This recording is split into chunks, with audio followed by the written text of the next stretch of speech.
હાલો મિત્રો, મારી યુટ્યુબ ચેનલમાં આપ સૌનું સ્વાગત છે. તો આજે આપણે જોઈશું કહેવતો, જે ધોરણ 9 થી 12 પાઠ્યપુસ્તક આધારિત 100 કહેવતો અને તેમનો અર્થ છે.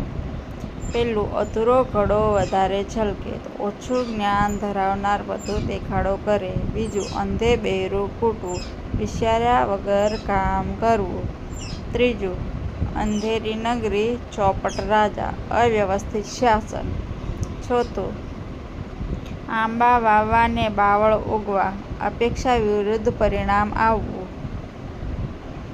પાંચમું, આગ વગર ધુવાડો ન હોય, કારણ વગર વાત ન ફેલાય. છઠ્ઠું, આંખે અંધારા આવવા, તો ભારે દુઃખ કે ચિંતા થવી. સાતમું, એક હાથથી તાળી ન પડે, બંને પક્ષ જવાબદાર હોય.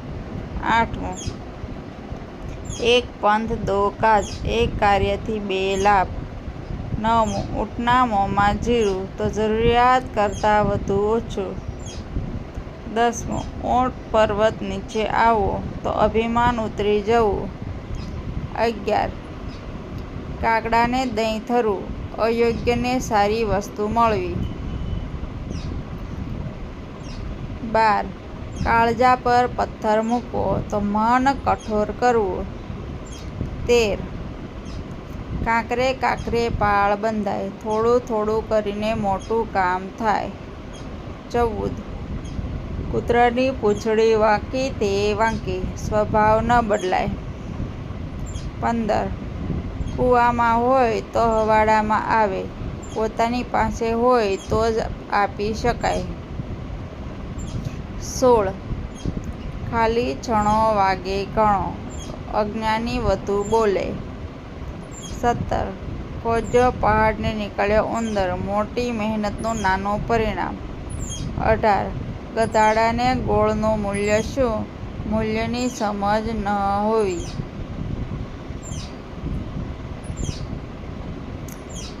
દૂધે ધોયેલો નથી, તો સંપૂર્ણ નિર્દોષ નથી.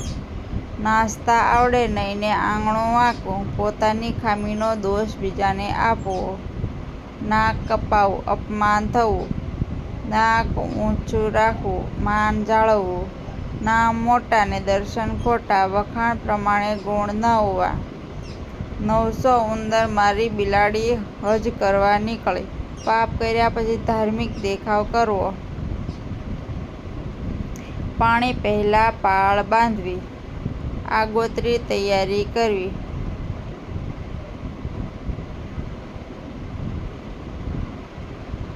પારકી આશ સદા નિરાશ, બીજાની આશા રાખવી નહીં. પાપ છાપરે ચડીને પોકારે, તો ખરાબ કાર્ય છુપાતું નથી.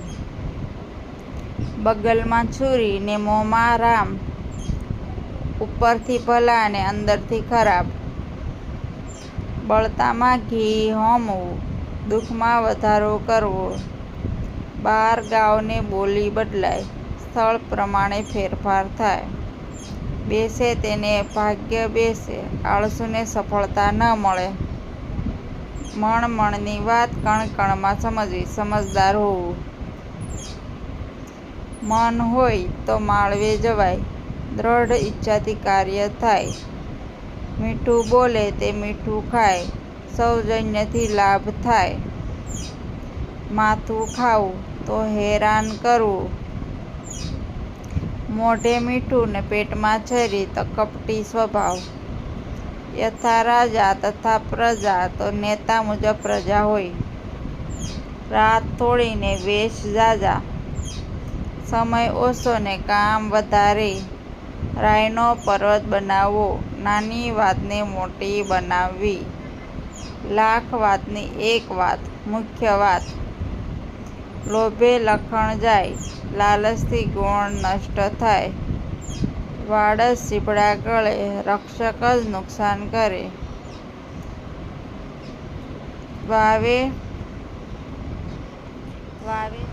વાઘે સાંભળ્યું ને બકરાએ કહ્યું, અફવા ફેલાવવી. વિનાશ કાળે વિપરીત બુદ્ધિ, ખરાબ સમયમાં ખોટો નિર્ણય. સમય કરતાં પહેલાં અને ભાગ્ય કરતાં વધુ ન મળે. નિયતિનું મહત્વ.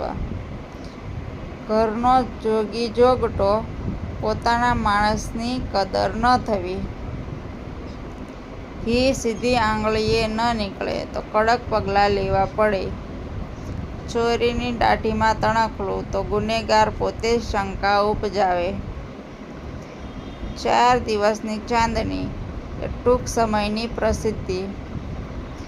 જાગ્યા ત્યારથી સવાર, તો મોડું થાય તો પણ શરૂઆત સારી. જળમાં રહી મગર સાથે વેર, તો શક્તિશાળી સાથે દુશ્મની કરવી. ઝાઝા હાથ રળિયામણા, સહકારથી કામ સરળ બને. ટપકે ટપકે સરોવર ભરાય, તો બચતથી સમૃદ્ધિ આવે. ઠોઠ નિચાળ્યાને 150 ઉપાય, તો કામ ટાળવાના બહાના. ડૂબતો માણસ તણખલું પકડે, તો મુશ્કેલીમાં નાની આશા પણ મોટી લાગે. તાળી બંને હાથે વાગે, તો બંને પક્ષ જવાબદાર હોય. તીર છૂટી ગયા પછી પસ્તાવો, તો મોડું પસ્તાવું. દૂધનો દાઝેલો છાશ ફૂંકી ફૂંકીને પીવે, તો અનુભવથી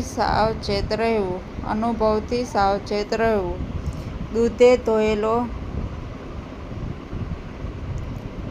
વાવે તેવું લણે, કર્મ પ્રમાણે ફળ મળે. વાઘે સાંભળ્યું ને બકરાએ કહ્યું, અફવા ફેલાવી. વિનાશકાળે વિપરીત બુદ્ધિ,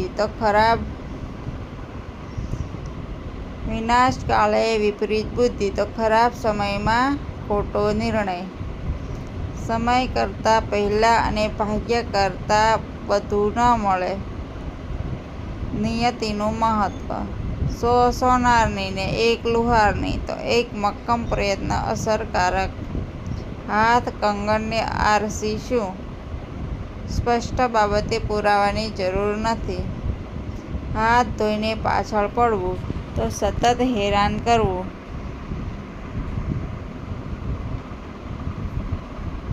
હાથમાંનું છોડીને ઝાડ પરનું પકડવું, તો નિશ્ચિત છોડીને અનિશ્ચિત પાછળ દોડવું.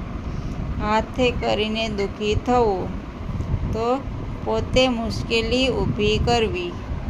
હિંમત એ મર્દા, તો મદદે ખુદા, તો હિંમતવાનને સહાય મળે. અતિ સર્વત્ર વર્જયતે, અતિ હાનિકારક છે.